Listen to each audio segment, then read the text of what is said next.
ভারতের পশ্চিমবঙ্গের কলকাতায় সময়ের সঙ্গে সঙ্গে হয়তো গুরুত্ব কিছুটা কমেছে ট্রামের। তবে প্রায় ১৫০ বছর ধরে চলা এই গণপরিবহন এখনও স্মৃতিকাতর করে তোলে অনেকেই। এই নস্টালজিয়াও এবার মুছে যাওয়ার পথে। কলকাতা থেকে কার্যত উঠে যাচ্ছে ট্রাম। কলকাতার সড়ক থেকে ট্রাম তুলে দেওয়ার সিদ্ধান্ত নিয়েছে রাজ্য সরকার। যানজট এবং দুর্ঘটনা এড়াতেই ট্রাম পরিষেবা তুলে দেওয়ার সিদ্ধান্ত বলে সোমবার জানিয়েছেন রাজ্যের পরিবহন মন্ত্রী স্নেহাশিস চক্রবর্তী। ভারতের একমাত্র শহর কলকাতা, যেখানে চলে ট্রাম।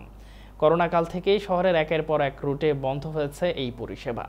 আপাতত হাতে গোনা 4টি রুটে বেঁচে আছে, এবার তাও মুছে যাওয়ার পথে। মডেল স্বরূপ মাত্র একটি রুটে জয়রাইড হিসেবে ট্রাম চালানোর সিদ্ধান্ত নেওয়া হয়েছে। ধর্মতলা থেকে ময়দানের মধ্যে তা চলাচল করবে। আদালতে সে কথা জানাবে রাজ্য।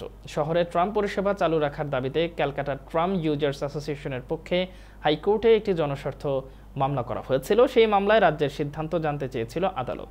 তিলোত্তমার ইঁদুর দৌড়ের সঙ্গে পাল্লা দিতে না পেরে সময়ের দাবি মেনে এবার কলকাতা থেকে সরে যেতে হবে ট্রামকেও।